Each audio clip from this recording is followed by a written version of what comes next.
Hi there, I'm Lena Anani, and you're listening to She Wrote a Book, where I interview amazing women from all over the world who also happen to be published authors. I created this show to educate, entertain, and inspire you to be the voice you want to hear in the world. Now let's get started. You are listening to episode number 138 of She Wrote a Book, and today I'm interviewing Sahsha Campbell-Garbutt, author of the book The Well, Where Fitness Begins from Within. This book includes personal reflections, mental exercises, motivations, meditations, detoxification, nutrition, and exercise suggestions to guide you as you revisit, redesign, and replenish the well that flows within you. A fit body and a fit life begins with a fit mind, and now is the time to exercise your power. Sahsha Campbell-Garbutt is an author, speaker, and intrinsic wellness advocate. She founded Life and Light Wellness LLC, a firm that offers intrinsic lifestyle guidance through her books, courses, and plant-based education. Sahsha is CPR AED certified and is a long-standing member of the Screen Actors Guild. Again, her book is called The Well, Where Fitness Begins from Within. You can find the link to purchase her book in our show notes for this episode at SheWroteABook.com/138. So Sahsha, it's such a pleasure to have you as a guest today. My first question is this. What inspired you to write and publish your book? Well, first of all, thank you so much for having me. I'm super excited to start off the first quarter of the new year on such an amazing platform, so thank you for having me.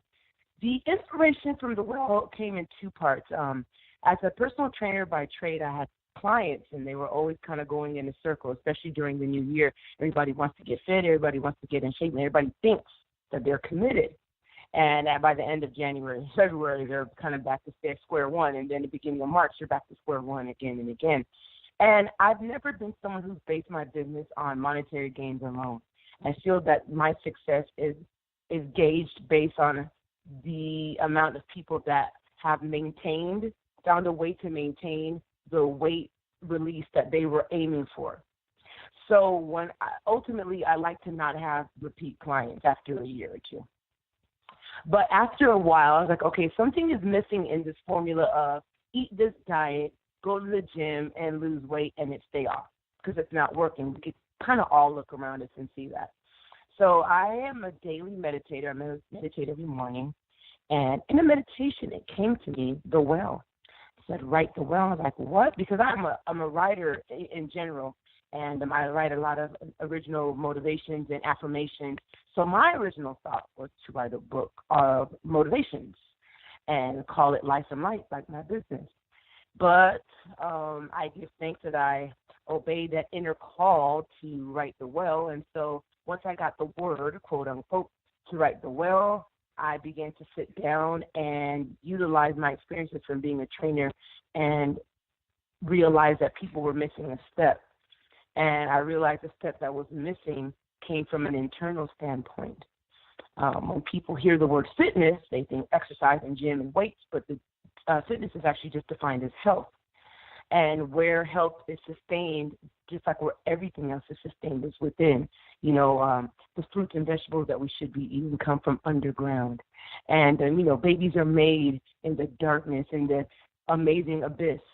And so the key to all life and the key to all true change comes from a place that we don't see, comes from a place that our even thoughts are governed at, and that's our subconscious.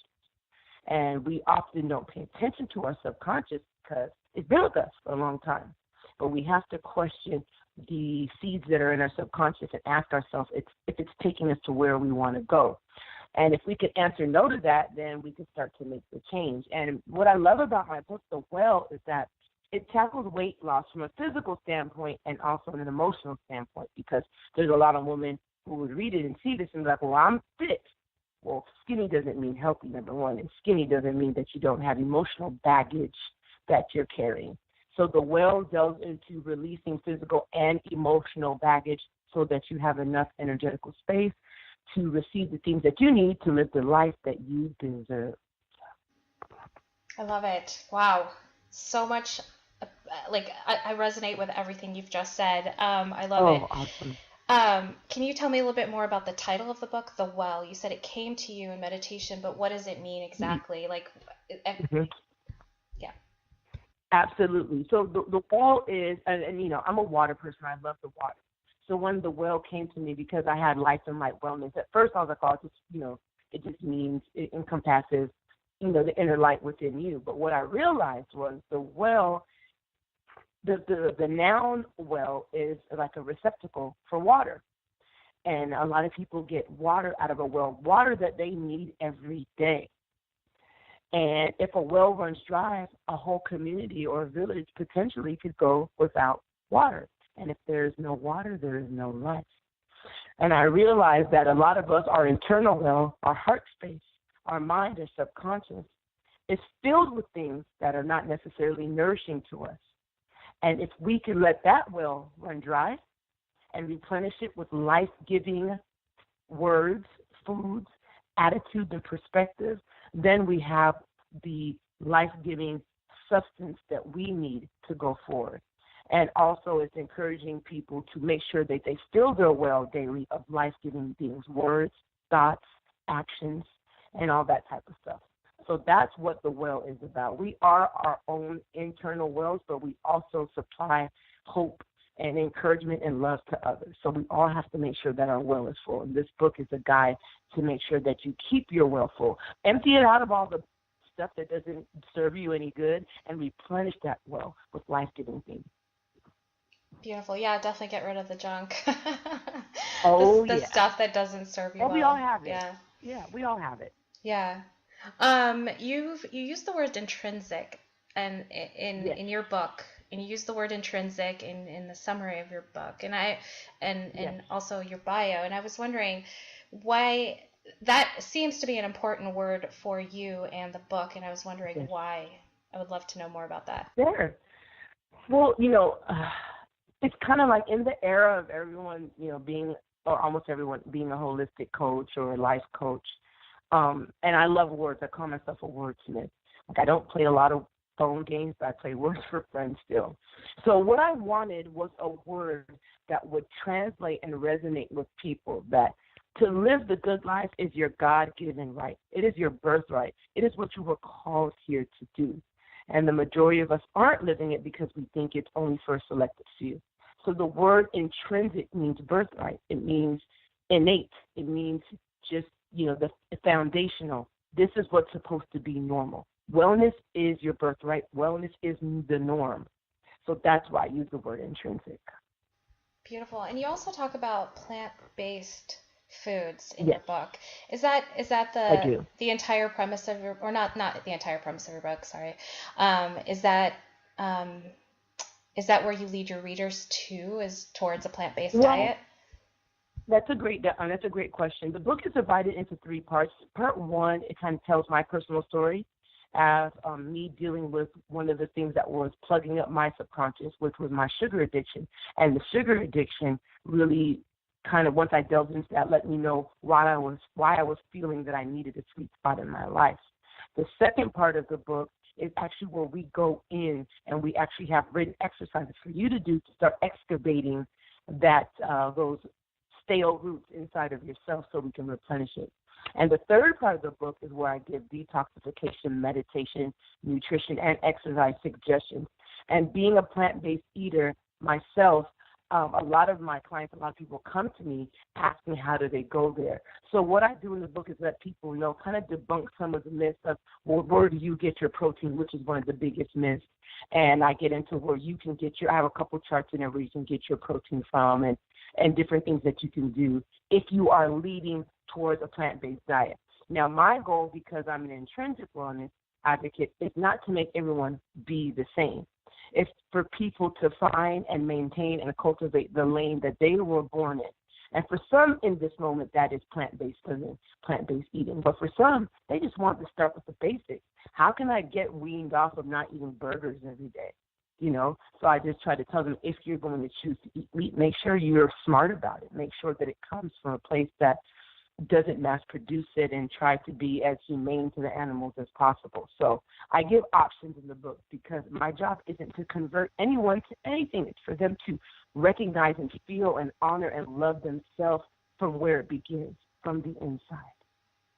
And that's where we circle back to the word intrinsic again. It's all about Yes, how we feel inside and how the food that we eat feels inside too. And I Exactly. I'm going to throw this out there. I'm not 100% plant-based. However, That's okay. after the election, and yes, sorry for bringing it up, That's all I right. I was so angry and upset for 2 weeks after, and like I had all this rage and anger, and I went into meditation, and I asked myself, what can I do? What do I need to do to get past this rage? And the first thing that Yeah. came up was stop eating meat. And I was like, okay, done. Mm. And I knew exactly why, because meat, a lot of the meat I was eating was coming from a place of where, they are mistreated. They are, the animals before they're Yeah. killed are high anxiety and angry and upset. And like that energy definitely infuses into your energy when you eat it.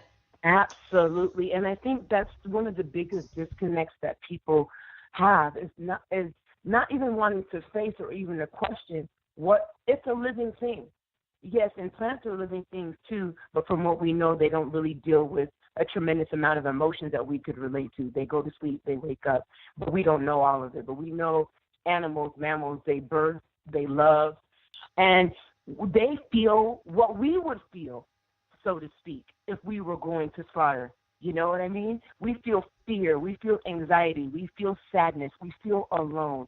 And in turn, with the saying, we are what you eat, if you are eating something that has those emotions, you will take on those emotions to a certain degree.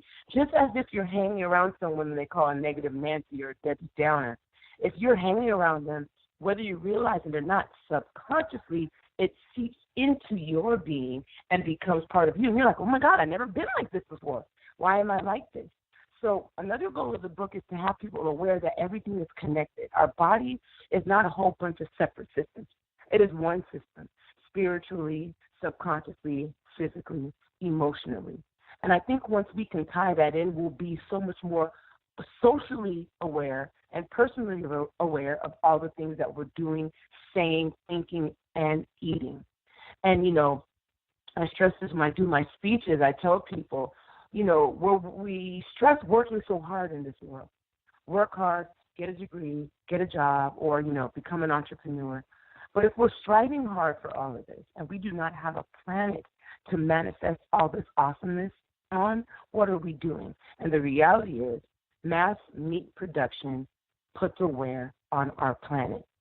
So I just try to encourage people, start off, even if it's one day a week that you're not eating meat, then grow to 2 or 3. And I'm not telling you not to eat it, but just be aware that, if you're going to eat it, maybe don't eat it every day.